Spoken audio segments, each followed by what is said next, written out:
Let's do that hockey.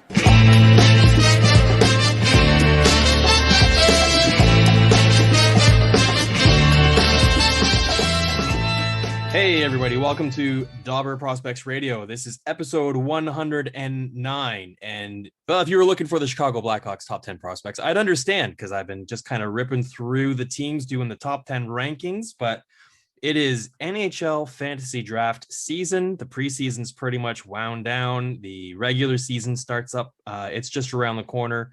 And a lot of people will be doing their fantasy drafts. So I thought I would do an episode focusing on the Calder candidates going into the season. And then for some of the deeper leagues that go a little bit further down, talk about some rookies who might be a little under the radar and have some fantasy value in some of the deeper leagues. Maybe not the super deep leagues, but the deeper ones.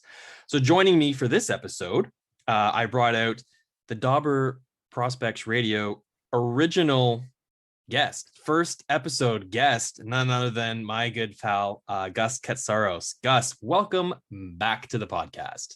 Thank you very much. That's a pretty big honor to be the very first guest. So thank you very much. Appreciate it. Yeah, the honor is mine. You set the bar pretty high and then, established the podcast with instant credibility that allowed me to open the door to bring in some of the other marquee guests I've been fortunate enough to have on the show. Like, well, if Gus goes on, that's cool. Well, you figured if you start off at the bottom, you can just make better. There's nowhere to go than up. You No, I think it's more the former than the latter there. So if anyone doesn't know who Gus is one of the key writers and hockey analysts for McKeens Hockey and an analyst and writer for NBC Sports. He's been a big influence on me with my hockey scouting and writing career and a big supporter for me. So I appreciate that. And you can follow him on @CatsHockey on Twitter. And the man knows his stuff, which you're about to find out. So Gus, let's tuck in here. Let's have some Calder conversation about the 21-22 season Calder crop. And the guy I have at the top of the list is, and this is a pretty loose order list. It's subject to change at any moment. But the player I'm perhaps most excited to watch this year and have the most anticipation for is Cole Caufield with the Montreal Canadiens. Since his draft class, I've been a big fan of his. I've been watched him hard in his draft year, and I thought that the way that he played the game, despite being really undersized, I really wasn't concerned about that. I was confident that it would translate to higher levels of hockey. He's just got such a knack for scoring. His shot is excellent. His playmaking is underrated. I don't think that his physical game is that significant of a deterrent for the role that he'll play if he makes it to the NHL in a top 6 role. I don't think he needs to be a banger to be successful there. And all he's done in his entire career at any level that he's played at, his progression has just never really slowed down. He was fantastic for the U.S. national team. He had a tremendous 2-season career in the NCAA, winning the Hobey Baker Award last year. Then he had a cup of coffee at the end of that season in the American Hockey League, where he played 2 games, had 3 goals and 4 points there. Then he moved up in the NHL, and I think there's no looking back at this point. I think he's in the NHL. I think he's here to stay. Some of the other players in this top 10 list, you could make the argument that they may or may not play. They may or may not play in the top 6 role. They might not play the whole season in the AHL or the NHL. I don't think there's any question Cole Caufield's going to play the entire season in the NHL. I'm not sure what his rookie season upside is, but I'm thinking his career upside. I think this is a guy that's going to flirt with 50 goals more than one season in his career. I'm really, really bullish on Cole Caufield, and I'm very anxious to hear what your thoughts are on him. Well, we kind of saw a glimpse of what Cole Caufield is able to do in the NHL. See, I actually think that there was a bit of a positive and a negative last year to his performance in the playoffs. One, there's a great narrative about him being in the press box to start. He comes out smashing. He shows that he has a worth, a goal-scoring prowess, a very good offensive skill set. that's ready to jump into the NHL. And just from the resume that you just went through, and all of a sudden he throws himself right into a hard playoff round on the brink of elimination, and he's one of the key components to bring them back. So when you talk about Calder, absolutely, he has all the pedigree and the ability to put himself into the contention of being even in that top conversation. But there is a bit of a negative side to this too. So what I found from Caufield, especially last season, was that he really feasted on the type of style that Montreal was playing. And that was a bit more of a quick strike counter transition game. So he put himself into positions where he'd get lots of pucks, he'd have lots of space, and had teams on their heels. So I found that he was most effective when he was performing that way. I felt that when he was static, he wasn't getting the same kind of scoring looks. So I think that there's an elevation to his game that we're going to find out where he actually fits in the NHL right now this year. And we'll see him definitely as part of the Calder conversation, but I want to see him break out of that one mold of being a quick strike transition type player and show me a little bit more scoring consistency. And I don't mean by actual results consistency, put himself into situations where he's able to use those skills to generate a lot more scoring and scoring chances for his teammates. He's probably at the top of my list.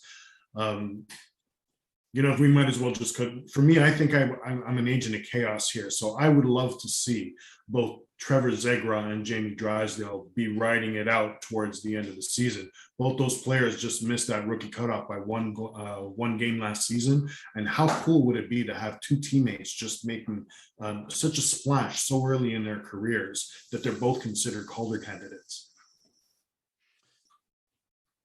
Suzuki's Calder eligible too? Sorry? Suzuki is Calder eligible too? I believe he's Calder eligible, but I'm not really sure if I would include Nick Suzuki in the Calder trophies conversation. Would you? I'm not. Even if he was available, I don't think he is, because I'd have him on my list, or he would have made the McKeens yearbook list as well. But that's a really interesting point you made about Caufield there. I noticed it too, watching him in the playoffs, and I wasn't sure if. Because he scored some really impressive goals on the rush, right? Just breaking down the wing. He's got a great shot. He's very dynamic on the rush. And I'm thinking, is that just, I'm more impressed with the goals he's scoring on the rush, or is he only scoring on the rush? Because I've seen him score a lot of goals on the power play at the NCAA level. So I'm just wondering if that's something that a part of his game, because he doesn't have as much time and space at the NHL level, and that it translates on the rush, because he's just flying down the wing, and it's the same idea on the rush at the NHL as it is at lower levels. But when you get in the zone, maybe on the power play, you've got less time and space. You got to make quicker decisions. You got to move and think faster. If that's something that will catch up, or if he'll be more of a scoring on transition in the rush sort of player. I like the idea of him getting a full, like, having said what we just discussed, and these are valid points. He got thrown into a game without having a lot of background to be able to kind of transition into the type of systems. He was just kind of thrown in to perform. So you give him a full season with a lot of structure, with a permanent coach that really does take into consideration his skill set and his needs. And then you're going to get I think that the return is going to be fantastic. Montreal has a dynamic player there. Yeah, they sure do. And his Fantrax ownership is 98%. So, I think we're not talking about a player that no one's ever heard of, or is available in very many leagues at this point anymore. So the second guy we can chat about is Trevor Zegras. He is Anaheim Ducks prospect. Very similar resume to Caufield's. He's had a very good career coming from the U.S. national team, playing college hockey, played most of last season in the American Hockey League with the Gulls. I like Caufield better than Zegras, because I think Caufield has a better team to play with and better line mate options than Zegras does. So I give the edge to Caufield here. And I also think that Zegras centers often come into the NHL and get broken in on the wing. And then once they kind of get their feet wet, maybe in a year or two, move back over to the center position.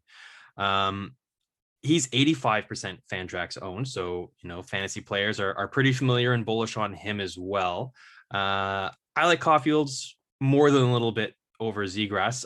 You see them as close though? I think that what you'll see is Zegras kind of progress to that permanent level where he becomes one of the leaders of this team. And I think kind of similar to what you were just saying, but I think that if he's on a team where it's a harder point to score, and he puts himself in a position where he's scoring more or providing more scoring opportunities, et cetera, that I think is going to be a little bit more dynamic and a little bit more important. At least it would be into my eyes, than rather having Caufield, who has a little bit more support.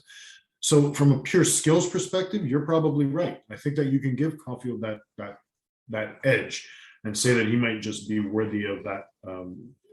But at the same time, I think that you got this unique situation here where, and it kind of goes back to having Jamie Drysdale as well, having both those players performing so well that they're carrying their team at such a young age. And as Anaheim is just trying to reestablish its own identity. So it's a nice little narrative on top of the fact that you have a team that can, a player in Zegras that can at least challenge to be in the Calder Trophy conversation.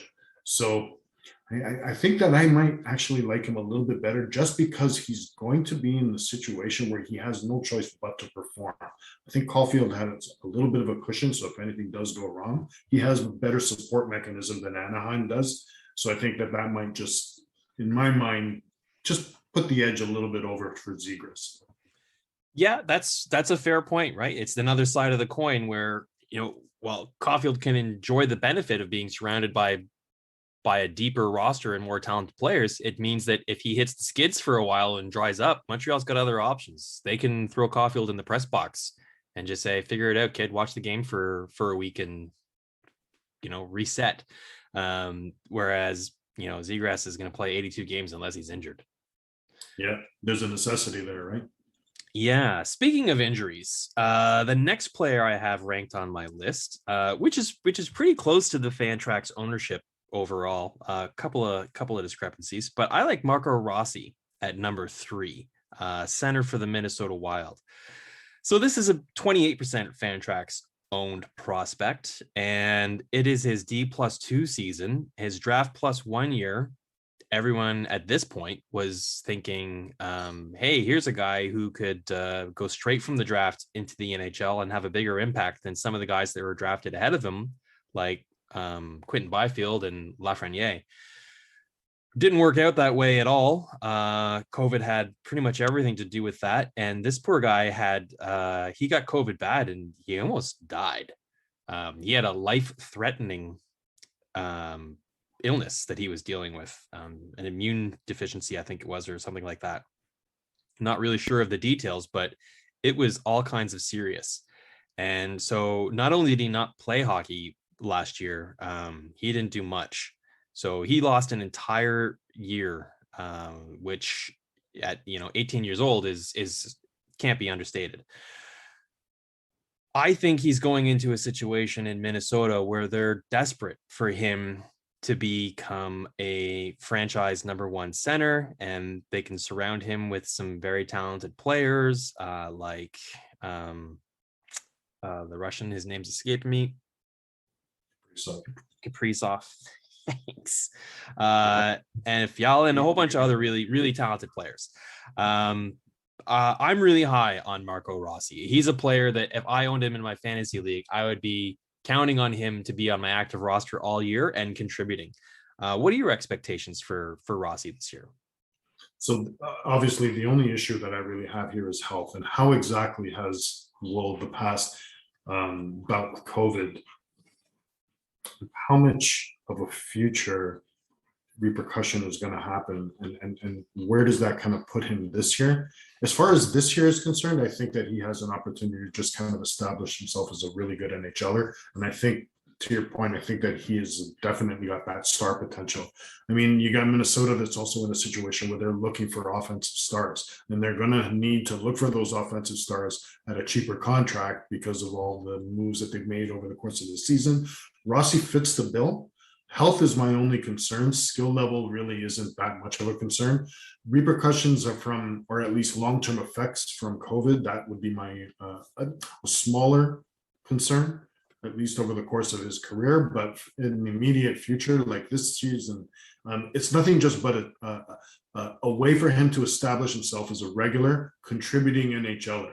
So does that really put him into the Calder Trophy nomination?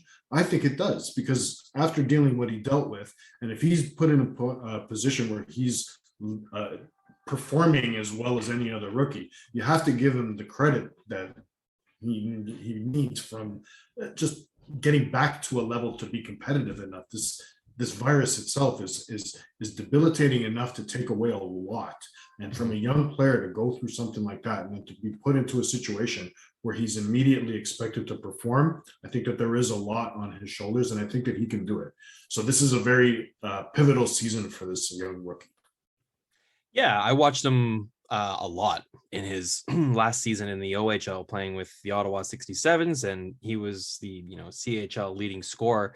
And as great as he is offensively, and you watch him with the puck, and he does some pretty impressive things. I was more impressed with his play away from the puck, right? Like I went the first time I saw him play, I was like, wow, this guy's he's an impactful player, and he didn't even have the puck on his stick. And then when he got it, it was like, oh man, this kid's going in the first round and like early.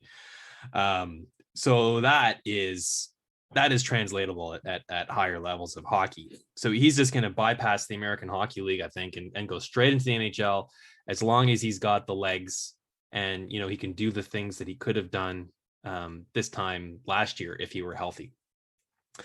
So I think he might be a slightly underrated and a little bit forgotten player, because, not only did he not make the NHL last year, he didn't make any league. So some people might have forgotten about him. His Fantrax ownership is only 28%. I think there's an opportunity there for some people to look at drafting him. The next guy on my list is 88% Fantrax owned. And I think his long-term future upside is phenomenal. Blue chip prospect. And I'm talking about Florida Panthers goalie Spencer Knight. Problem is, he's got a bit of a roster blocker with a $10 million contract in Bobrovsky that he's got to share some crease time with. He kind of came into the league last year at the end of the season after signing his pro contract and won some wins. You could maybe say it was a combination of him playing his way into the role and Bobrovsky opening the door for him a little bit. And he just burst right through. I'm not sure what, Florida is obviously very invested in Bobrovsky, and they're going to want him to succeed and play well. And if they can have that scenario, I'm sure they'll be happy to be patient with Spencer Knight and put him in a season of learning opportunity. But I'm not really sold on Bobrovsky, contract or no. I wouldn't be surprised if he kind of pooped the bed a little bit and Spencer Knight just took the ball and ran and never looked back. So that's my scenario that I see him coming in and being a Calder candidate. He's going to have to play enough games in order to do it. He'll be in the NHL all season. My only question is, how many games played will he have? What's your take on the situation in the crease in Florida? So this is probably one of the most fluid situations, where you have a team that not only was good enough to put a nice little scare into Tampa Bay, at least early in the first round, but they went out and they made some improvements. They picked up, they brought back Aaron Ekblad, who comes back from injury. So you have an established Florida Panthers team that's trying to take it to that very next level. They've improved enough in the offseason to say, even if we don't get elite goaltending and they do want to go down that route and put Knight into a position to take the reins and be the number one, they could probably do that. Now, the money part of Bobrovsky's That I think is less of an equation than winning right now. Florida's in a position where they need to win. So if Knight is the goalie that gets them to that next level, he'll get that opportunity. So I don't know whether or not he'll get enough games to really be Calder Trophy eligible, because I just think that the dynamics of having a big contract like that just forces everybody's hand. You have to play him at least for a little while, or give him the opportunity to win back the crease if he does end up losing it. And from a long-term perspective, Knight is the goalie of the future, and you just never know. We always say, oh, you have these contracts in the NHL that are unmovable. You just never know. So if there is a possibility of moving Bobrovsky or moving off, even if that means taking a temporary cap hit in order to do so, because you know that you have a goaltender that can take you to that very next level, perhaps that decision is have to be made. And that probably won't be this year, but it is something that management has to be thinking of. So Knight, I think in the end this season, I think gets a split with Bobrovsky in games. I don't think that he gets the majority of games, so I'm not convinced that he's going to become he's going to be put in enough situations for the league to notice that he is a Calder worthy player. So that's not to say that he's not a star. He is a star and a cornerstone for Florida, but how much of that is really going to translate into immediate success this season? I'm a little skeptical. Hey, maybe Florida could trade Bobrovsky to Dallas. They only have 4 goalies. No kidding. There you go. Might as well make a whole line out of it. That's right. But yeah, I mean, hey, if they do have to be thinking long term about how are we going to get out from the balance of this contract, because Spencer Knight is clearly the guy that they're going to go long term with.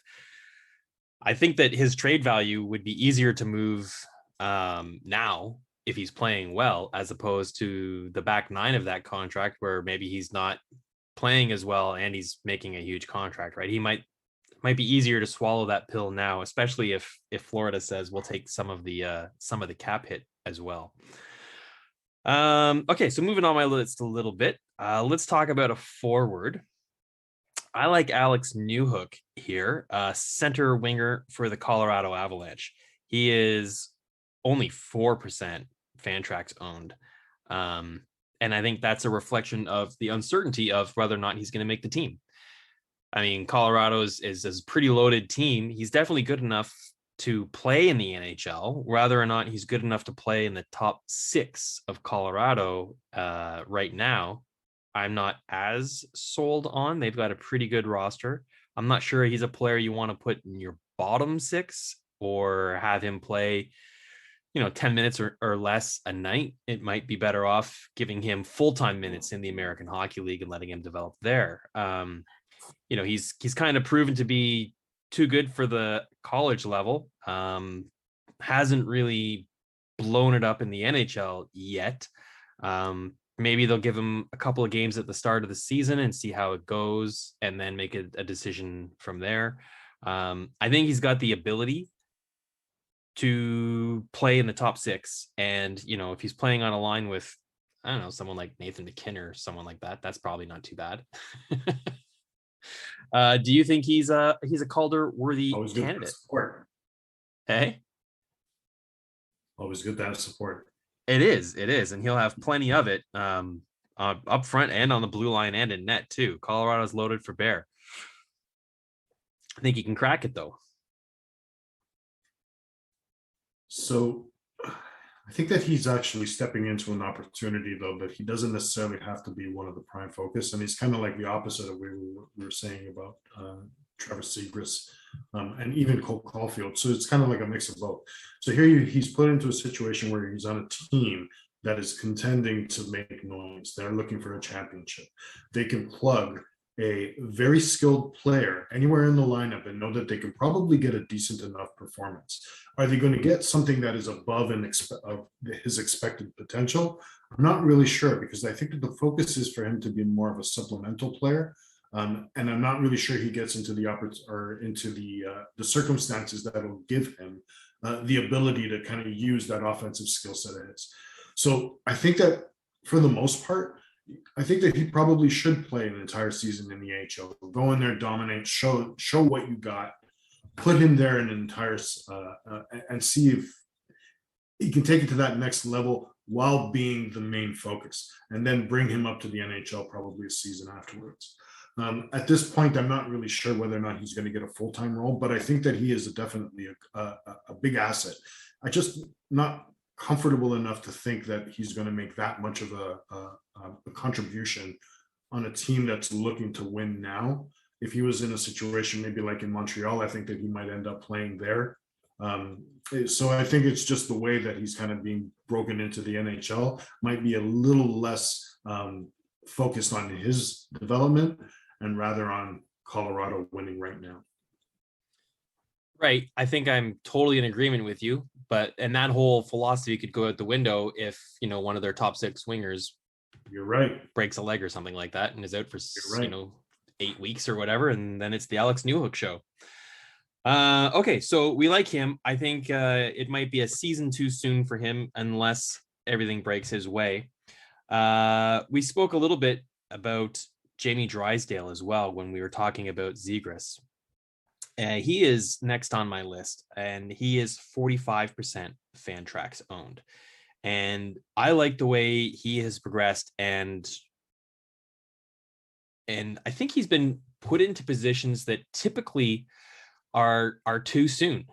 He was auditioned for Team Canada World Juniors in his draft year against some high pedigree NHL draft prospects. And he forced his way onto the team. And by the tournament ended, he was one of their top defensemen. And then last year, with no OHL for him to return to, he was, he's a refugee. So they forced him in the American Hockey League. And well, didn't he just look great there? And so they called him up to the NHL. And well, damn it, he looked pretty good there too. He just continues to exceed expectations, and my expectations are high. He's a first round top 10 or top 15 pick wherever he went. I don't think there's much question that this guy has a very long and very impactful NHL career ahead of him. Does it start as soon as right now? So I love the skill set that he brings, and it's kind of funny how you mentioned that progression, because that's exactly what it is. You're going to put me in this situation, okay, fine, I'm going to succeed in this situation. Oh, wait a minute, you're doubting me in any situation? Then I'm going to succeed just to prove the doubter wrong. So here you have a really good skill set that's already molded for the NHL: elite skating, great vision, good offensive skill set. There are some defensive holes that you still think, as a young player like that, just learning angles and being able to kind of fend off bigger players. But Drysdale's ready. He's ready to perform. The only thing that doesn't make him like his teammate Zegras, he's one game away from being ineligible to be a rookie. So he's kind of got a little bit of the logistics on his side. In the end, what I think is both those players are going to take lead roles on this team. And I think that it's going to happen this season. So I think both those players are going to have enough of an impact to really make, well, hopefully, because they are on the West Coast, hopefully they do start turning some heads and they do get some attention, because what they're going to do in Anaheim, I think, is better than what we might see from a bunch of other rookies in the NHL today. Yeah, I think he plays the full season in the NHL. I think his American Hockey League playing days are over, because I think, he's just going to do it again. He's just going to be like, you guys think I should be in the NHL? Well, no, I'm going to show you I'm NHL ready. I can play 20 minutes a night in a top pairing role at the NHL level and be successful. My only concern with him in this context is I'm not sure that the offense is going to be there as a rookie. And I think that the team's going to be okay with that. And I think he's also going to make a lot of mistakes. He does still have some holes in his game. But the expectations for Anaheim aren't the same as they are for Colorado. I think they're going to be just fine with letting him learn on the job. You made a mistake. We got scored on. That one's on you. You know what you did wrong there? Okay, let's move on. Yep, exactly. I don't think that the NHL is a developmental level league. So I'm not saying that he needs to develop in the NHL. I just think he needs to work out a few warts in his game. And I think there's a distinction there between those two statements. Okay, the next guy on the list is another guy who's probably close to being ineligible. He had NHL games last year, and it's a goalie again. It's the Bruins' Jeremy Swayman. He is 60% Fantrax owned, and who knows what's going to happen with Tuukka Rask, if he's going to come back or not, when he comes back. If that means that he'd go down to the minors, I think it would, because he wouldn't need to clear waivers. They can just send him down. The other option in Boston is they acquired Linus Ullmark, who is, I think, a legitimate starting NHL goalie. He's got some Band-Aid boy label attached to him, though. He's got some injuries in the past. So I think the Bruins crease situation is going to be interesting. And I think how these two play will have a lot to say about whether or not Boston welcomes Tuukka Rask back, in January or whatever it is that he's expected to be ready to come back, if they'll be interested or not. How do you see the whole crease situation in Boston playing out, specifically with Swayman? So I think that Swayman has the upper hand over Ullmark. And I think it's because of health still being a big concern. If you're going to run with a goaltender, you do really want to run with that number one guy. I'm not really sure that there is a true number one there. It might even be a tandem. And that's not really a problem. That's where the NHL seems to be going. And tandems are fine, as long as you're getting adequate goaltending from both players. I think that Swayman will be just fine. My concern from Boston is one, that they're putting him in a situation where he really does need to perform. There's no matter of, Boston has to be a contending team. And I think that they might have some holes on their back end that may lead to an increase in urgency of better goaltending coming from Swayman and Ullmark together. Whoever ends up playing the majority of minutes there is going to have to pick up a lot of slack, because I don't think that we're going to be seeing that same type of defensive style Bruins that we've seen over the last 3, 4, 5 seasons. Now, they still do have that defensive structure, but they don't have the players that they really established that defensive game on. Their defensemen are actually much more mobile, so they've contributed, I think, a little bit more to the scoring chances, but they've taken away some elements defensively, and I think that that's going to really play on to whether or not Swayman has a fantastic season or is just really bombarded and made sure that he's able to keep up with the type of goaltending that Boston really, really needs in order to become a contender. So I think that also from the perspective of having a little bit of a competition within the crease, health-wise or not, I think that might push one of those goaltenders to try to take that number one spot. If that really does come down to it, I think that it is Swayman that takes that. Yeah, my concern with Swayman is, I'm looking at his stat line on Elite Prospects right now, and last season was pretty sexy, right? He had 9 games at the American Hockey League. He had a 189 save percentage, 10 games at the NHL with even better 150 save percentage, 2 shutouts, a 7-3-0 record. That's pretty incredible. It's a small sample size, and it's only 19 games in the whole year. So, can he handle the starting load? Well, he played over 34 games the last 2 seasons at the NCAA. So he has shown that he can carry a high volume workload. The NHL volume workload is a little bit heavier than the college one, and his sample size at the pro level is, while it's impressive, it's small. And let's just face it, goalies are voodoo. I've been totally sold on some goalies before in the past, and they let me down, and I've written off other goalies in the past, Craig Binnington. And then a few months later, they went on to have these unbelievable seasons and made me lose a lot of sleep. So I'm clearly not very good at assessing the value of goalies. So that's a little bit of concern, but it's hard not to like what you've seen last season and Jeremy Swayman and being really bullish on him, right? I'm kind of like you. For me, goaltenders are a bit more of a voodoo item, and it's just the fact that you need to have them dressed. Other than that, my assessment of goaltenders is kind of weak. I also think that there's a lot of team effects that affect fantasy from a goaltender's perspective. So those team effects sometimes can be just as deadly. If they're not there, you could have the best goaltender in the league, but if they're not put in positions where they're able to do their best, you're going to find that out really, really fast. So yeah, and I just think that goalies do enough that who knows. Right. So the next guy on my list, since we don't know very much about goalies, admittedly, we'll move on. I've got Moritz Seider, Detroit Red Wings prospect, defenseman, 29% owned on Fantrax leagues.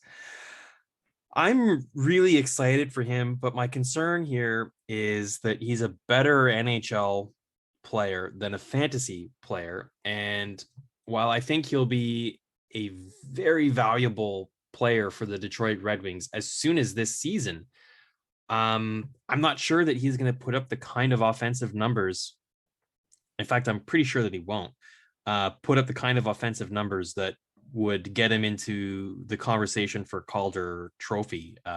We haven't seen a lot of defensive defensemen win the Calder trophy without, not recently anyways. There's been some. Barrett Jackman comes to mind a lifetime ago. He won it. I think he had like 2 goals that season or something really low like that. So I guess there's a chance, which is why he made my list. And I think he'll be a very good player, but I don't think Detroit will be a very good team. And I don't think he'll put up a lot of points. He'll have more fantasy value in leagues that count stats outside of goals and assists, like hits and blocks and whatnot. What's your scouting take on Seider? Well, I think that you're right in saying that he's going to be a better hockey player than he is going to be a better fantasy player. And he's in a situation where he's in Detroit. So even if he was able to put up exceptional numbers, I still think that there's enough of a learning curve in Detroit for him to kind of struggle for at least in year one. So I think what we need to see is, from a fantasy perspective, he's probably not going to give you a lot of value. Does he enter the Calder nomination?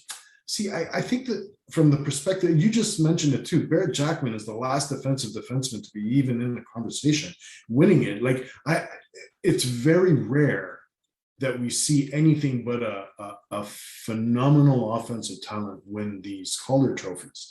So even if Seider was able to put together a season that is just incredible, I think that the Calder winner will eventually be the player with the most points or the most excitement, depending on if the point race is really, really close. Now, having said all that, Detroit desperately needs some kind of a foundational component to their blue line, and this is the player that they have into which that they can kind of build that upon. So from a foundational perspective, he's going to get a lot of experience this year. I would suggest people just make sure that they kind of understand that he's put in a position where he has to perform, but he's in not necessarily having this is kind of a tough point to kind of make.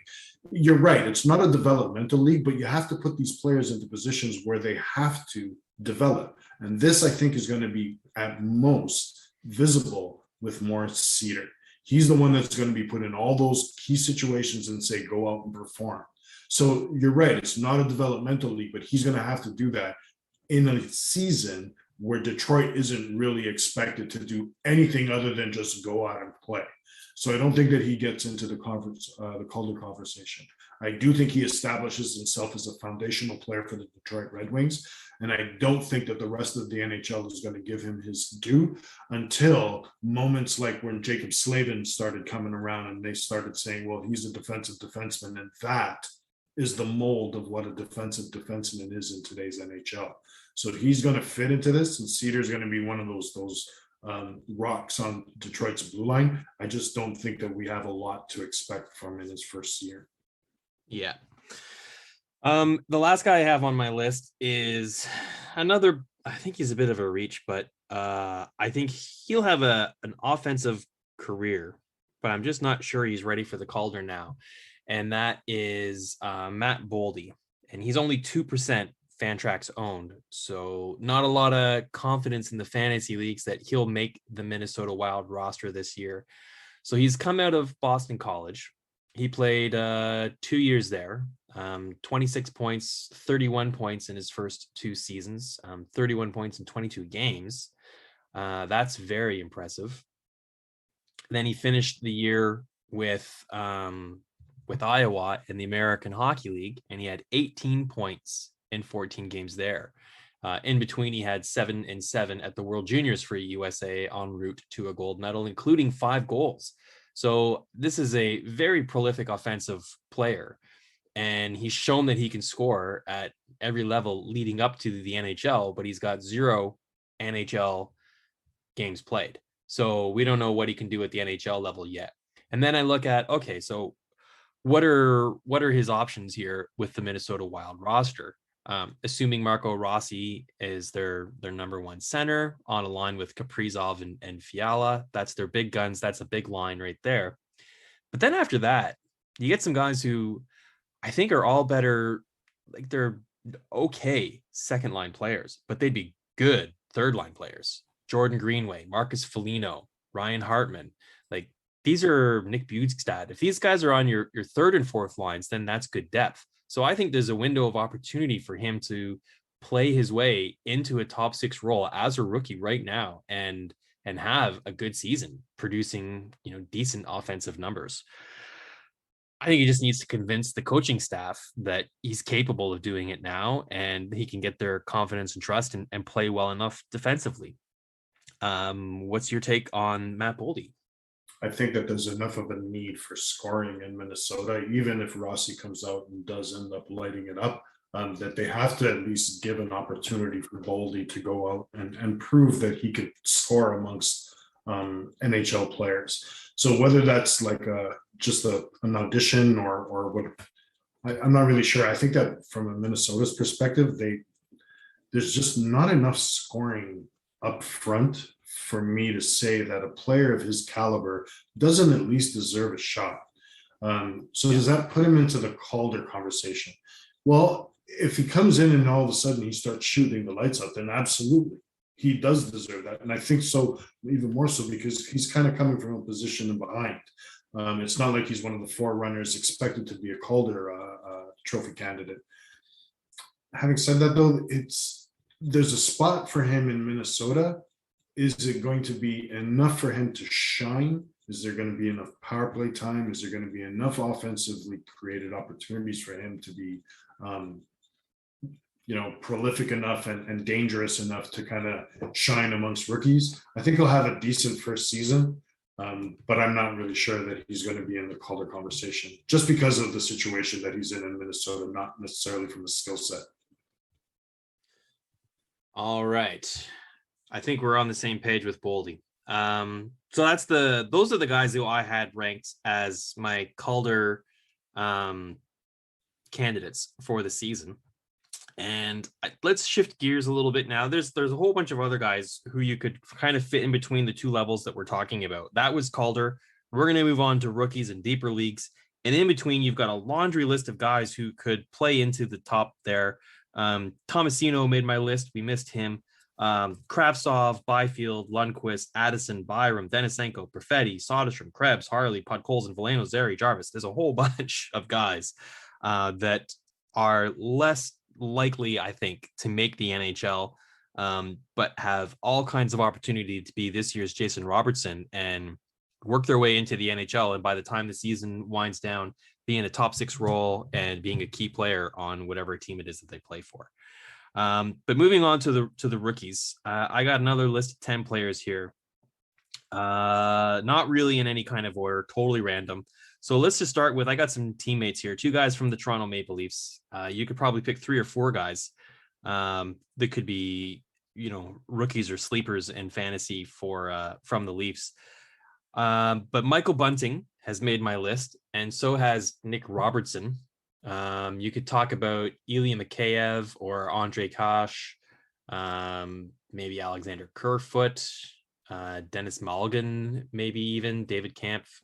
There's a whole lot of question marks for players, Nick Ritchie, who are going to be trying to crack the top 6 with the Leafs and filling a hole vacated by Zach Hyman. I don't really think Nick Ritchie is so much of a sleeper or a rookie. I think he's my favorite out of that group. I kind of have him defaulted as the guy. But you could talk about Michael Bunting. He's a Sault Ste. Marie Greyhound alumni. So, the Leafs GM, Kyle Dubas, recruited him from his old team, and he looked really good in the NHL last year, scoring 10 goals. And he's looked pretty good in the preseason with the Leafs as well. Tremendous grain of salt with preseason scoring, of course. And then you've got Nick Robertson, who was injured last year, didn't get much playing time in, but the season before that, he had a couple cups of coffee with the Leafs, even in the playoffs. And, the Leafs fans were all salivating in anticipation for Jason Robertson's younger brother, Nick Robertson, who had 50 goals in the OHL in his draft year. So, the Leafs are the team in your backyard. I think you're pretty familiar with them. You've probably even watched some of their preseason games. Let's get your insights on how you see the depth chart for the Leafs panning out, and who are the rookies and the sleepers that you would pick and prioritize in your fantasy draft. So I think that there is at least the way that I see it, is the Leafs weren't able to keep Zach Hyman. So they tried to replicate Zach Hyman by bringing in Ritchie and Bunting. So Bunting is good enough offensively to replace the type of offense that Hyman grew into, the type of player he was, because he was more of a grinder when he was first broken into the NHL. But he developed a skill set. It's kind of like the anti-theory, you know what I mean? Like, it's usually you come in and you smash and then you enjoy a nice career. He built a skill set where he was able to really put on a lot of good offensive triggers. So I think what you've seen here is Nick Ritchie is probably going to get an audition on that top line. The kind of chaos agent in me would really love to see Bunting with Matthews and Marner. And I think that from the perspective of what Hyman brought to that line, it'll be closer to what Andreas Johnson brought when he was playing there, rather than what Hyman brought. You're not going to get a grinder and a player that goes in and gets pucks. But I'm not really sure that Austin Matthews in his development really needs a player like that. Mitch Marner is good enough to be able to carry it and do things offensively. They put another potent element on that left wing, and he could just light it all up. Having said all that, I'm not really sure that I'm convinced Nick Robertson is going to have enough of an opportunity this year to really get a foothold and establish himself as a true Toronto Maple Leaf. I have a feeling he'll probably end up being a Toronto Marnie for a majority, if not the entirety of the season. That's not necessarily a knock on him. It's been a really kind of crazy time since his draft and his 50 goals and all of that. Like, there's a lot that hasn't gone necessarily right for Robertson. Once that train starts to really get himself on his tracks, and he finds himself in where he kind of fits into the Toronto organization, he'll be just fine. I'm just not convinced this is the year for it. I think that Bunting has a lot of potential. So the problem I have is they're looking at the scoring prowess and they talk about his shooting percentage, and it was exorbitantly high. So at the same time, he was playing in Arizona, getting top line power play minutes, getting top line opportunities. If he doesn't get that in Toronto, how much of his scoring is going to really shine through? So I think Bunting is probably the best rookie in Toronto, and the player that will probably step up to that very next level. I'm not 100% sure that he's going to become the next Carter Verhaeghe, as I've been hearing and reading about. I just think that he's going to be established himself as a very good hockey player. Toronto at this point in time is trying to still be a contender, so they're going to consistently be changing things up to find that mix that puts them in a position to consistently beat the better teams in the NHL. And if they can't do it, they'll continue to tinker. So I don't think that there's a permanent spot up front with Austin Matthews. I don't think that that's Nick Ritchie alone. I don't think it's Michael Bunting alone. And I think that uncertainty is going to affect his Bunting's productivity, at least short term. Yeah, I can see it being a turnstile position where they just, whoever's got the hot hand that week, or whoever's showing chemistry that time, or if they're going against a heavier team, they'll play the bigger guy. It just changes from game to game and even shift to shift, depending on Absolutely. How the feel of the game's going. A little sidetrack. We talked about Zach Hyman for a bit there and replacing him. He's moved on to Edmonton Oilers. And, I listen to a lot of podcasts and hockey shows as well.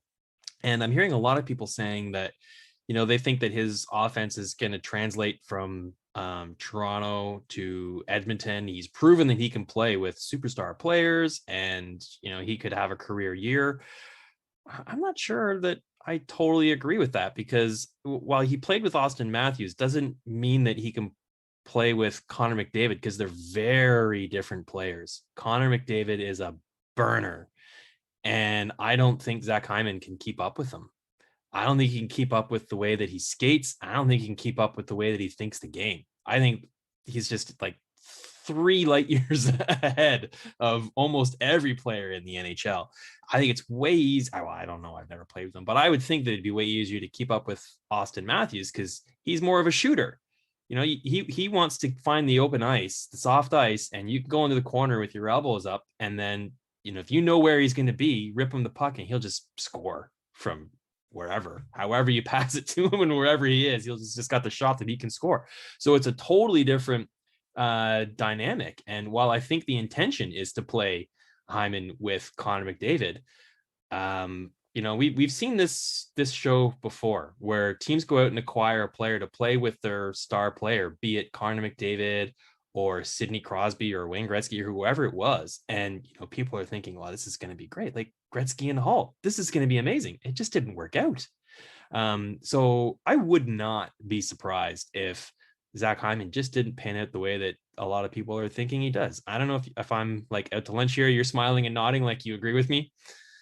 You know, it's interesting because I've been thinking about this too. What makes Connor McDavid so good is give me the puck, get out of my way. So I don't need somebody to go into the corner to get it. I'll get it myself. I'll skate it out and I'll do what I need to do. And I'll be the best player in the NHL, regardless of who I'm playing with. The strength that Zach Hyman brings to a club is the ability to go from that first line because something is wrong and they're struggling and they need a little bit of a boost. And then when his job is done, he can go down to that third line because that line is struggling and they need a boost. Whenever Toronto was struggling, whatever line it was, Keefe always plugged in Hyman. So there was a point in time where even the first line, Matthews and Marner, were just going through a bit of a tough time. He threw Hyman back on the first line. And then once they established their mojo and they were getting into the scoring thing again, he dropped them down the line. Now all of a sudden Tavares and Nylander were getting support. So that type of player that Zach Hyman is great from the team's perspective because they could get a lot of positive regardless of the fact of whether he's scoring or not. But to your point, if he's not playing on Connor McDavid's line because Connor McDavid doesn't necessarily need him, he's not going to get that kind of scoring opportunities that he was getting here in Toronto. Same thing happens with power play minutes too. If he gets power play time, he might get a little bit of damage just by being there and doing the Zach Hyman things.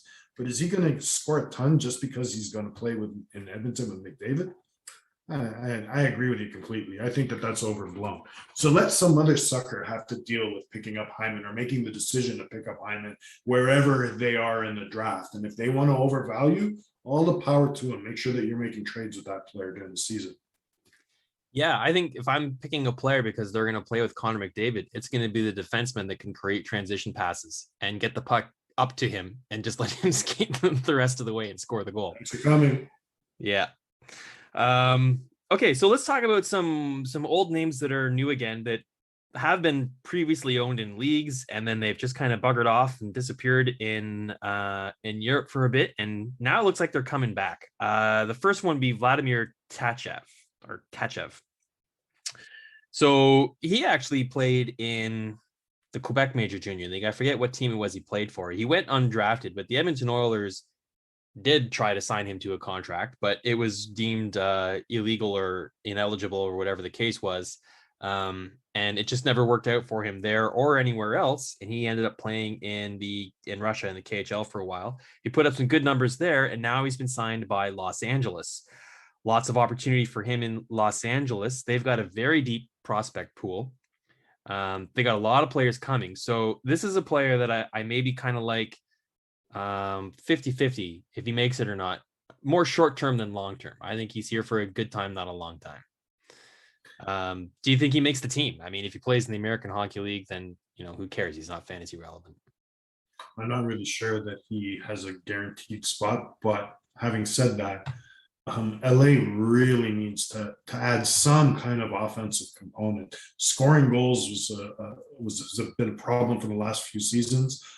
Philip Deneau is a great addition, but again, he's not going to help you with a lot of scoring. So I think that the opportunity for Tkachev is to get himself into games. He'll perform adequately. but he's more of a utilitarian player at this point in time. I don't think that he's a star. He's probably not going to get all those prime minutes and maybe not a lot of good power play time. So he'll be a secondary player. So I think that there's a tier of players that kind of seem to always float into that range, and it's kind of like the Sergei Kostitsyn range, and where he's stuck in a bit of a no man's land. So much potential, lots of star qualities, but you can't break through that one level. I think that this is what you got with Tkachev. This is a nice try by LA to add an offensive component. Not sure that they really hit a home run here. Yeah, I'm looking at their depth chart here, and I mean, as bad as LA has been lately, I don't think that there's a lot of opportunity for him to win a roster spot here. They acquired Victor Arvidsson. They still have Dustin Brown. They re-signed Andreas Athanasiou, who I really love. Alex Iafallo isn't going to lose a job. Adrian Kempe. Then you've got some question marks. Trevor Moore, Elias Anderson, Jared Anderson-Dolan, Carl Grundstrom. That's his competition. Those are the guys he can win jobs from. And I think he can win a job from those guys, but I don't think he can play his way into the top six, at least not right out of the gate. He'll have to slow burn his way in there and maybe, earn a bottom six roster, play well, and hope for an injury and then get an opportunity up there. Dmitri Jaskin, he's coming back as well. Former St. Louis Blues prospect player, played a little bit in the NHL. He had a really good year in the KHL last year, and he's been signed by the Arizona Coyotes. So there's another organization that probably doesn't plan on winning a lot of games this year, so doesn't really have anything to lose if he flames out and doesn't make the team. Do you like the chances of him making the roster? I actually do. I think that he even had established himself as a full-time NHLer before his run to the KHL. But I just don't know about as a dynamic scorer. Probably not. He's probably going to be somewhere in the middle, that mushy middle, but he'll definitely end up playing, I think, in Arizona. I don't really think that that's a question. I just don't know whether or not. Arizona's nice that they revamped and they're much better, I think, than they were last season. But where does he really fit in as far as the grand scheme is concerned? I think that he would be a lower roster player, and that's again a fine choice. But I don't see him playing himself out of a lower roster role. Yeah, he is signed to an NHL contract that's north of $3 million with a cap hit. So I think you're right. He'll make the roster. I know he doesn't have as much competition as even Los Angeles would offer him. He could be a top six. I mean, I think they got Phil Kessel as the only, and Clayton Keller is the only bona fide top six wingers, and I don't think Kessel's going to play the whole season there. It's a contract year for him. I think, if he plays well enough, someone will acquire him at a trade deadline trade at the very least. And his other competition, Lawson Krause, Travis Boyd, no problem there. He might not light the lamp. I agree with you there. I think if you can get anything close to 20 goals, you got to be pretty happy with that. Mm-hmm. But he's a banger. He loves to hit. And he'll rack up some penalty minutes for you too. So, I mean, if you're in a multi-cat league, here's a guy who will get you some points, but he'll also get you a lot of hits. He'll get you a decent amount of penalty minutes, and probably a decent amount of shots too. No face-off wins, unfortunately. Next guy I got is Jonathan Dahlen, coming back. San Jose loaned him out. He played in Allsvenskan, I believe it was, and helped get his team unrelegated and back up into a higher level.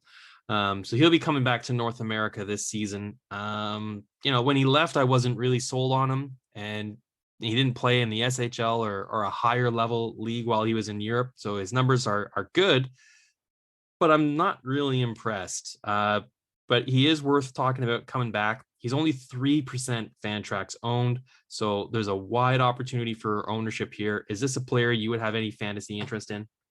Probably not. Having said that, there's lots of opportunity to come in and establish oneself in San Jose. There's a lot of components that are really, really fluid. So can he come in and jump in and be offensively effective enough to maintain a permanent role in the NHL? I think so. Is he enough to say that he's going to light the lamp and be a very effective player?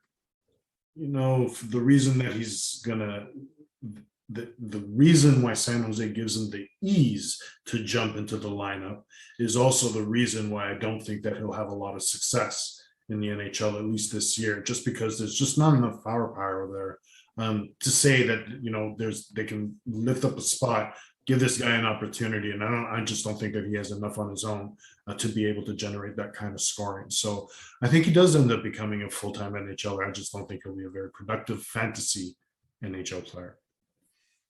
Right.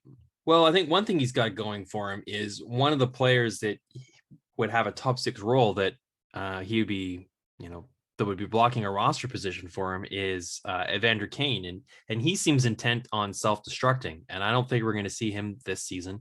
I think the way he's going, he'll be lucky if he can stay out of prison.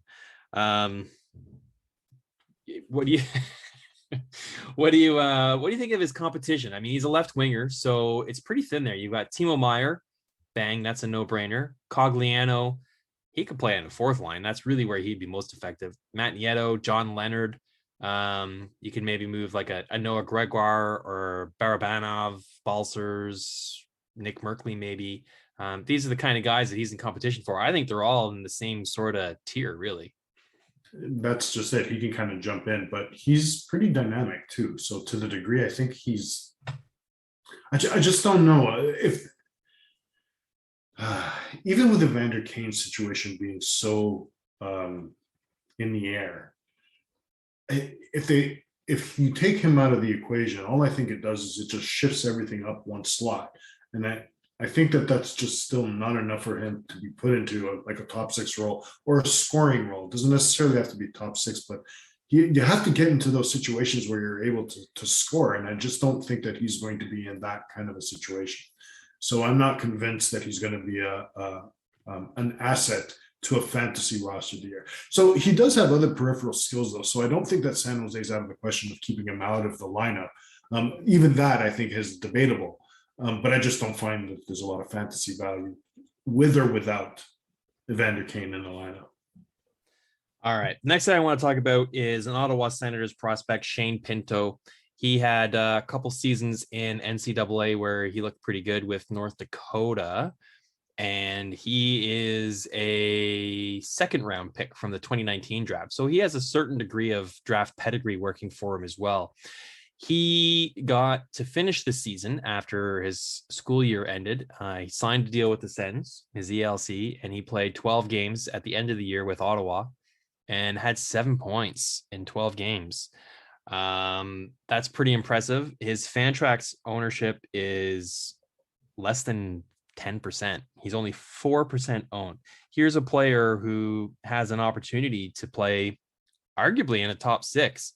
And I believe we saw an injury to, I think it was White last night, where it looks like he broke his arm or something like that. Yep. So that just opens the door even wider. This could be a really good opportunity for people to draft him in a later round of their draft and get themselves a top 6 player on a team that has some pretty good offensive options. Don't look now, but the Senators are a team on the rise. Yeah, it's one of those situations where the youthful exuberance is definitely going to play into his favor. So I think in the end, that Pinto has that upside of being a good second line center. Is he really going to establish himself as a second line center? He could. I mean, this is the season to do so. Colin White being hurt, putting himself into a good, decent rhythm. He's had a decent preseason. I wouldn't say it's been great. But I think that he has shown that there are glimpses of NHL player in him. I'm not really sure he's an established star just because he's playing still in Ottawa, and the lack of I guess support is just not going to be able to elevate a lot of those numbers. So what I think that you see are the glimpses. You'll see a lot of flashes this season. You'll see a lot of good offensive moves. You'll understand how just there's a lot of upside, and then there's a lot of solid characteristics already. For instance, he's a decent enough two-way player that he can maintain the responsibility to maintain a solid NHL position. but is he good enough to be able to contribute offensively, even with some of the defensive maturity? Maybe not necessarily this year. So I think it's something that he's going to end up growing into. Ottawa doesn't have to do anything, just like last year. All they have to do is show up. I know that they think that they're past the rebuild mode, but they're not. This is the year where they're still just trying to establish themselves and give their kids more opportunities to establish themselves and see what direction that the club really wants to go. I think that Pinto is one of those players that they're going to end up building with. I'm not 100% convinced that we're going to see the best of him this particular season, but we will see flashes of the player that he's going to be along the way. Yeah, Sens fans should be pretty excited, especially if they can get Brady Tkachuk's contract signed. There's a lot of things to like about what's happening in Ottawa. So there's a couple other players who made my rookie watch list. You can read more about them in the McKeens yearbook. I did my late sleepers article there as well. And a lot of these guys came right off that list. I don't want to talk about these guys. We're running out of time, but Riley Damiani, Radim Zohorna, Tanner Jeannot, Kiefer Bellows. These are all some players who have 0 to low Fantrax ownership. If you're in a deep league, or you can stash them on a prospect bench, Damiani was signed to Texas to start the season, but I think he'll play some games in the NHL this year. It's just a question of how many. So those are some prospects who could be fantasy relevant in your league. What I do kind of want to borrow a few more minutes of your time for, Gus, if that's cool, is I want to talk about scouting. Got my OHL credentials approved today, so I'll be able to actually get back into a rink again. I think all of us are really excited to be able to go back into the rinks and watch some games. I think a lot of people who listen to this podcast are not only into fantasy hockey, but are into watching junior level hockey and doing their own amateur scouting analysis, be it for fantasy hockey or if they want to make a career out of scouting or whatnot. And one of the go-to resources that I think anyone who's interested in this kind of stuff, like how can I get better at identifying players' abilities and skill and upside and projecting them. There's a couple you can go to, but one that we'll talk about right now it's pinned on your Twitter account. It is the 4 S's of scouting. And this isn't new. You've been preaching this since I've known you a couple of years. So the 4 S's of scouting are skills, skating. Sorry, the 4 S's of scouting are skills, skating, smarts, and speed. Those are the 4 attributes that you think define a player, I guess. And you've broken those all down into a bunch of different subcategories. We talked about this on the first episode of the DPR show, but I don't really expect anyone to scroll back through 110 episodes and find that. So even though they should, yes, because it's still relevant because we're talking about it now. So give me an overview on that, and then maybe we'll just kind of have a little chit chat about what are some of the things that we look at when we watch players, when we're I use the air quotes here, scouting. Mm-hmm. So you're right. I think those 4 S's are essentially the foundation of what you're trying to establish when you're trying to figure out a skill set of a player. So I'm not going to use the word watch players. I'm going to say establish a skill set. That's what you're doing when you're scouting. So the first thing I would say, and this really blends off of experience, but right off the bat, get out of the mentality of assigning numbers to a skill. This isn't EA Sports, NHL 2022 or whatever. Skills are not independent. They have an interplay. So I'm going to use Alex Ovechkin as an example. Ovechkin is a shooter. His best skill is a shooter. Every NHL player has one elite skill. They may have a bunch of mediocre skills, but they have that one elite skill. And if they can surround themselves to support that one skill with every other layer from other skills, that's what's going to make them very effective. So back to Ovechkin. Ovechkin is going to go into the corner and he's going to hit that player hard and he's going to come out with the puck. Why? To take a shot. He's going to come down the wing and get open and try to beat that defender to take a shot. Why? To take a shot. Because that's his elite skill. When you're trying to establish a player, when you're in whether it's live or through video or whatever the case is, you're trying to establish the understanding between their skills and how they interact with each other. We talked about Jaskin earlier, and he's actually one of the players that I think put a light bulb in my head. And the reason was because he wasn't dynamic. He never really got into any kind of scoring position. He seems to kind of really like being on the peripheral. But man, that guy's got some incredible hands. So while his skating was subpar, his IQ to kind of get into scoring positions wasn't that great. When he had the puck on the peripheral, players just needed to get into scoring positions and he would find them. So here's a player that understands his skill set and kind of played towards it. So when you're watching this guy, and especially through his development, you have to take notice. Sometimes it isn't about what a player isn't capable of doing. It's about how they're surrounding their best skills and supporting those skills with less mature or less developed or even, less than stellar skills. You have fantastic scorers that can't skate. That's fine. As long as they can find ways to get into positions where they can take a shot and exploit those skills, then their skating is irrelevant. So scouting is an art. You base everything off of those 4 S's, and you try to find the interplay between speed and skills and smarts and skating, and the subcategories of, quick acceleration versus good hockey IQ, which is better. How do they interact? Scouting is fascinating. We could do tons of time just on scouting theory, and we still only scratch the surface as to how to evaluate players properly. We haven't even gotten into the numbers aspect of this, but we could talk about just how to build up that skill set, try to develop watching consistent things happening from a player, and then you see just the patterns, and it's almost this moment of enlightenment with you when you just really start to understand that these skills are working in conjunction. They're not supposed to, but they are, and that's what makes this player great. And sometimes these skills are what are working for a player, and they don't necessarily work together, but that's what makes them great. So it's every player has that different combination.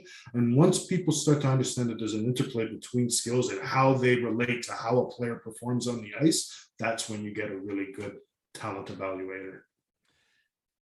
That's amazing.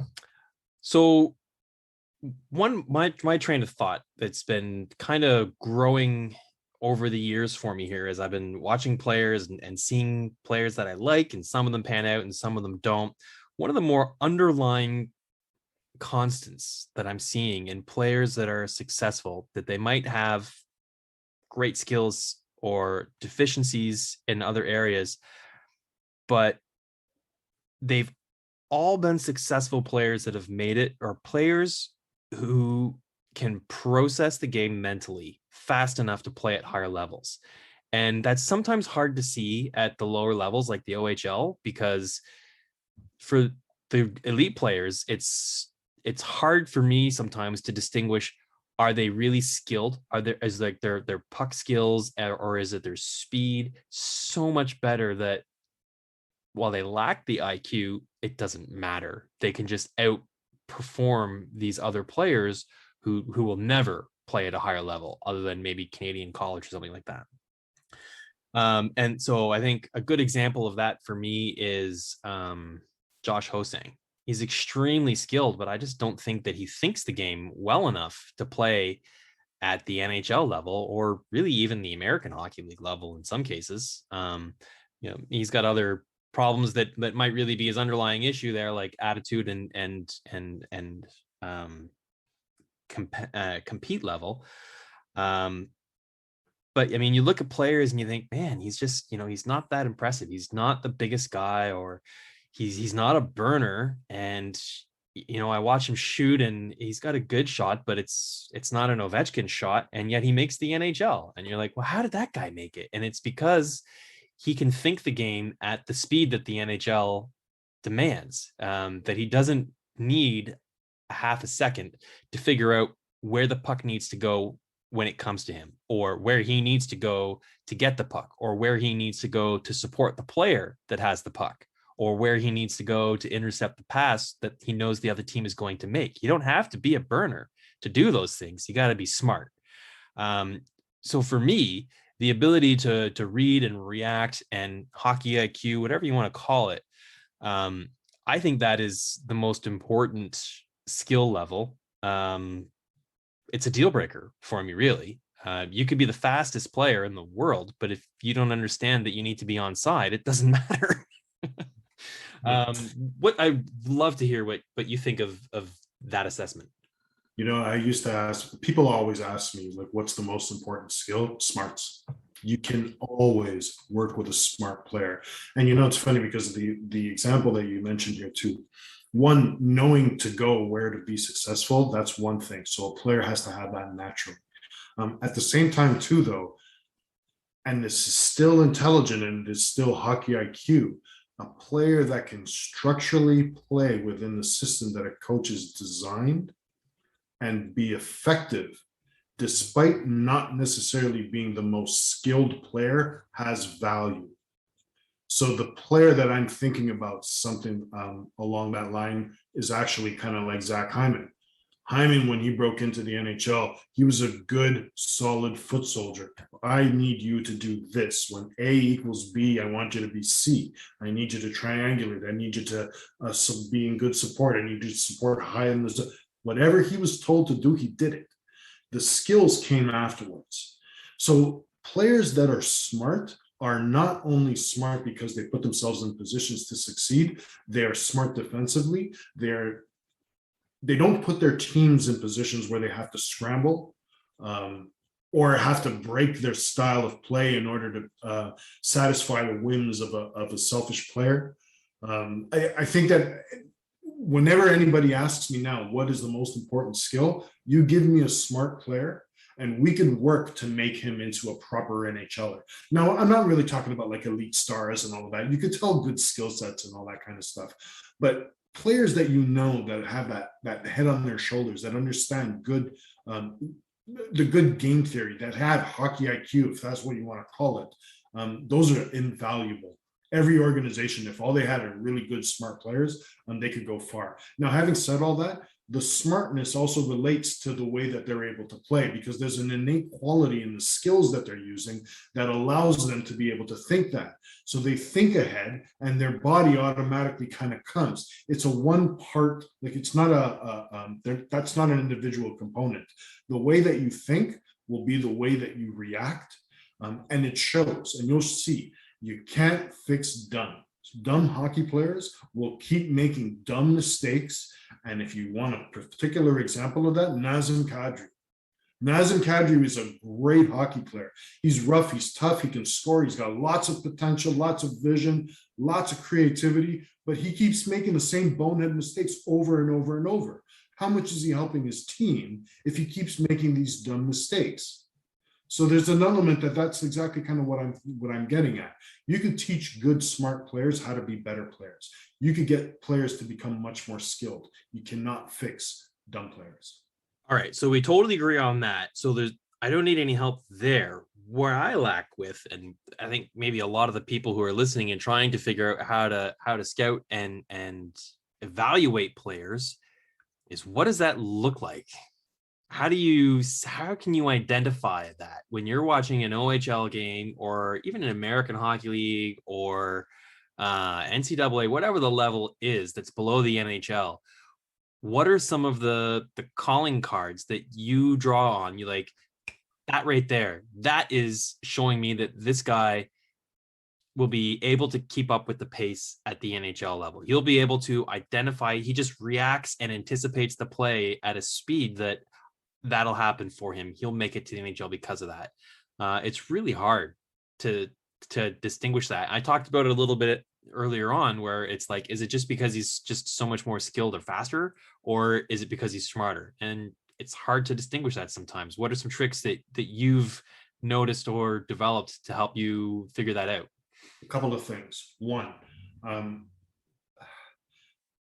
want to make this point first before I get into that. I think that more scouts should start to understand a little bit more about systems and the players' roles within those systems, because sometimes a player has to perform a certain way. And is it because the player is doing that, or is it because the coach is asking him to do something? So I find players that show a lot of smarts are players that are within well-structured when they don't have the puck. They are not too far away from it, and they are relatively supporting whether or not their team has it or not.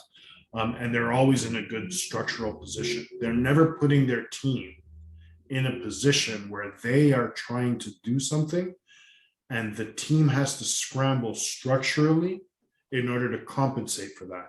Smart players don't put their teams into that kind of jeopardy. So again, that's hard to not hard to pinpoint, but you just know it when you see it, because he's always there. He's always in that mark. Oh, he's always in that spot. He's structurally sound. So I think that scouts themselves should understand systems a little bit, just because I think that there's a differentiation factor that's required there.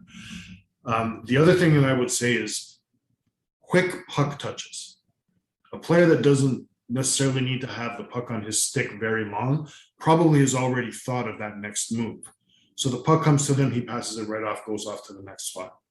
Or he comes out, puts himself into a position where he's in a spot to shoot and knows that he only has like a microsecond of time and the puck is on the blade and off the blade. So soft puck touches, the way that they kind of cradle, and quick puck touches, I think, are signs of intelligence, because they're not thinking about what to do when they get it. They're already processed the game in its current circumstances 2 steps ahead. So those are just some early tells that you're dealing with at least a player that shows that they have game intelligence. I don't want to, and I want to be perfectly clear, I'm not talking about dumb, like as far as a intelligence level. I'm talking about like from a hockey perspective, right? Hockey IQ. We're not talking about like Einstein's versus, anti-vaxxers. We're talking about, what the player is doing on the ice and how their body relates to where the puck is in the game situation. Not if they know the capital of Costa Rica or not. Exactly. So here's something. So if you're listening to this podcast and you just listen to what Gus said about understanding what the systems are and what's expected of the player, that's something that might, if you're listening to this and you're a writer or a podcaster or whatever, or an aspiring scout, and you have a media or a scout pass, if you're working for one of these online scouting agencies like ISS or Dobber Prospects or whatever, you can interview the coach and the players, and you can ask them those kind of questions about what's your expectations from the coach. Coach, what's your expectations for that player? Why? I noticed that all the time on the power play, he's in this spot. Is that your design, or is that just where he wants to be? So you can ask those kind of questions of the players, and they're usually pretty forthcoming. Is what I found, is they don't mind telling you all about it, and the coaches as well. I mean, some of the stuff I guess they have is secret, but the kind of questions that I'm asking, I don't think aren't anything that the other teams that are pre-scouting them don't already know anyways.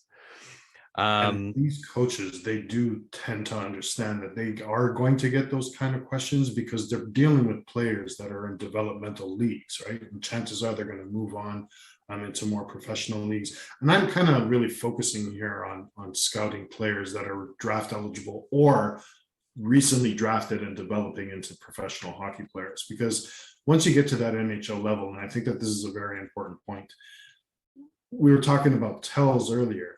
I think in developmental leagues, you really know who stars are. They shine above and beyond the rest of the crop. And I'm not saying that the rest of the crop isn't skilled. It's just that those star players are just that much better than the rest of those players. So once you get to those higher levels, that gap really closes quick. Once they get to the NHL level, that gap is almost paper thin. So players that are able to adapt to pace are key. So when you're looking at a player jumping from a 14, 15-year-old and at the pace that they were playing in, and then they get to, let's say, the OHL, WHL, CHL level, and they have to adapt to that pace, how quickly they do that, I think, is a form of intelligence. How quickly they develop is also a plus, because you can see their skills develop. When you saw them in September, they're very different than they are in May. So what happened there? The gap, how does it change? Over time, things change. And now going back to the coaching perspective, every team in the league uses a very similar structure, whether it's a 1-2-2 or a 2-1-2 or whatever that is. And just watching enough, you can kind of start to realize what that is. Once you know at least the responsibilities within that system, and you see that players are a little out of place, that's when you have that capability. And I love the idea of talking to the coach.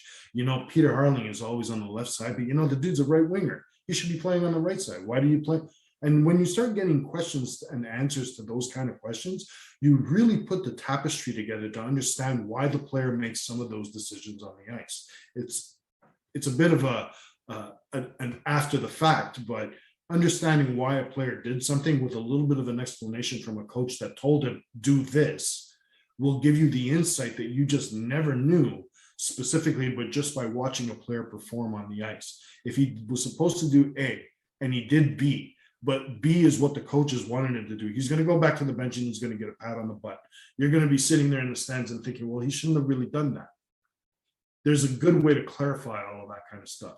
So being understood or trying to understand just where the skills interaction between players, how they fit that skills interaction within the greater part of the structure of their system, and how coaches expect them to perform when in that system is very key. One last point before I stop here. A system is not rigid. Just because I say a team plays 1-2-2, it doesn't mean that Peter's got to be the point man. Peter can be the left winger. Peter can be the defenseman. It's that fluidity of when Peter goes from being the center to the left winger, what happens afterwards? How does the team adjust? The smart players will understand I need to move and to rotate. We see a lot of that in power play structures when teams are kind of rolling around in the offensive zone. You see that through the entire sheet of ice, 200 feet of it. And when a player shifts and now they're no longer in the position where they're supposed to be within that system structure, all the other players need to adapt. So you start watching these other players and start thinking, okay, well, that guy didn't take over that spot. Now there's a hole. Well, no wonder they scored a goal. So there's a real progression to all of that. And as scouting started to incorporate more ideas, I would say, from the analytics community, I think that the very next frontier here is skills development. So scouts will have a very leg up, I think, advantage because of the fact that they understand skills. And we hear a lot about skill stacking. It's exactly what I'm talking about. How does one skill formulate the other? How do they put them together? How do they interact? And how does that make the player? Take that skill set, put it into a system. How does that skill set interact within that system? How does that skill set interact when they're not playing the ideal part of their system?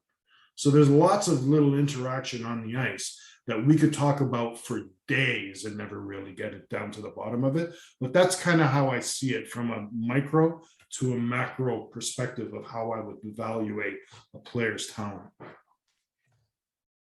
Okay. One last question I want to ask you before we wrap this up, because we're going long. But I'd really like to hear your thought on kind of late blooming players. A lot of the players that I recommend here on my podcast are, for the really, really deep leagues. And yeah, I think a lot of people like to listen for that.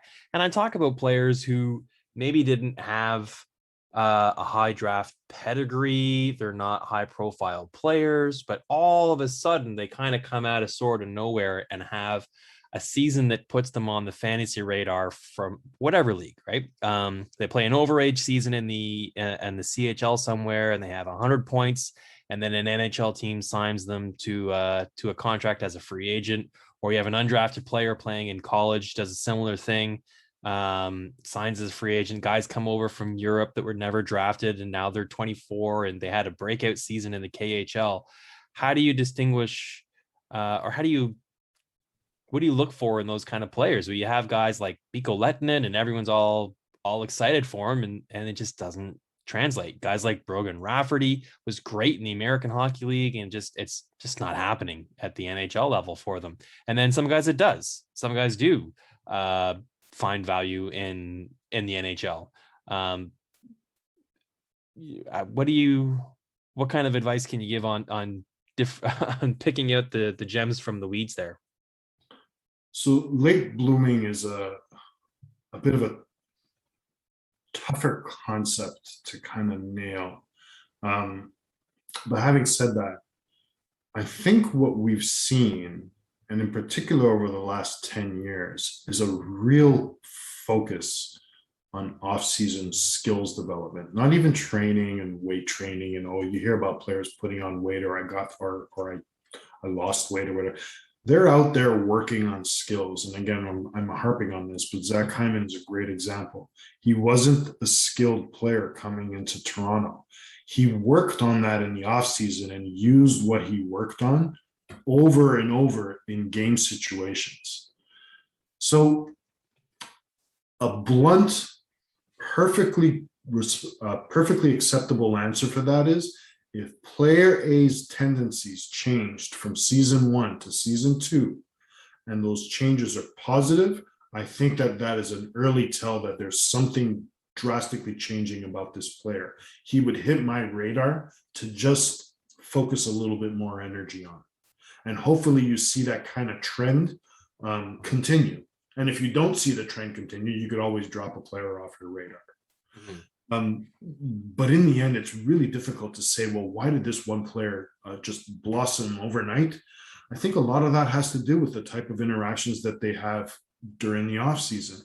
I don't think that players need to be on the ice, 365 days a year, but there are things that players can do when they're not in practices, games, running around, dealing with a hockey season, that can further help their individual skills.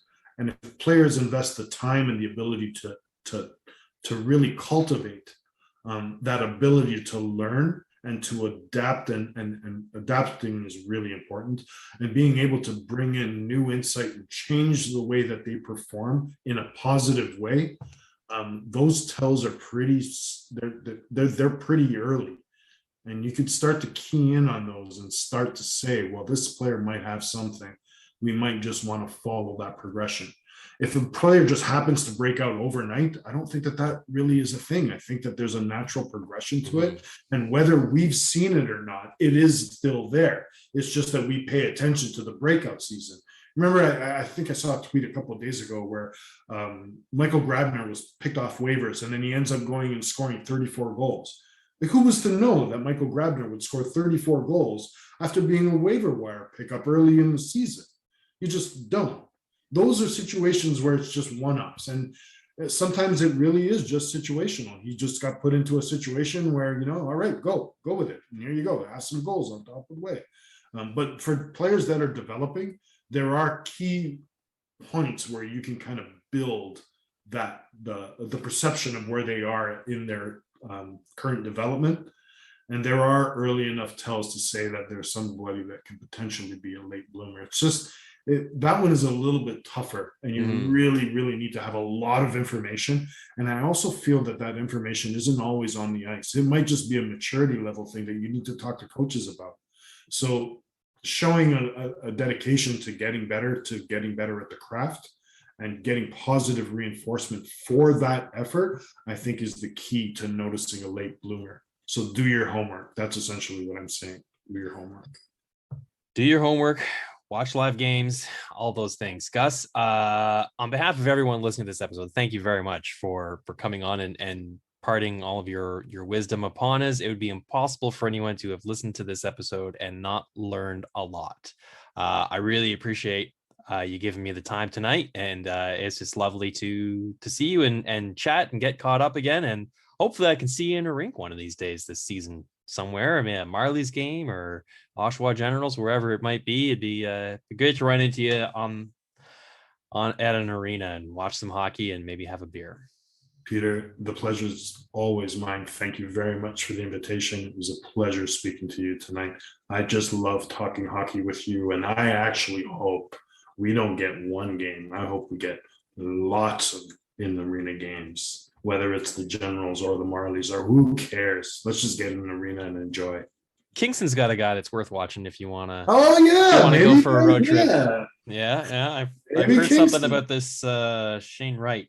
He ain't wrong. Okay, so Gus Katsaros, Cats Hockey contributor, big time, long time contributor at McKeens Hockey, really the backbone of that site. and an analyst for NBC Sports as well. And follow him on Twitter at Cats Hockey, and thank me later. That's it for this episode. After this, I'll be going back to my top 10 rankings, and up next is the Chicago Blackhawks. So we'll catch you on that episode. Until then, keep your stick on the ice, kids.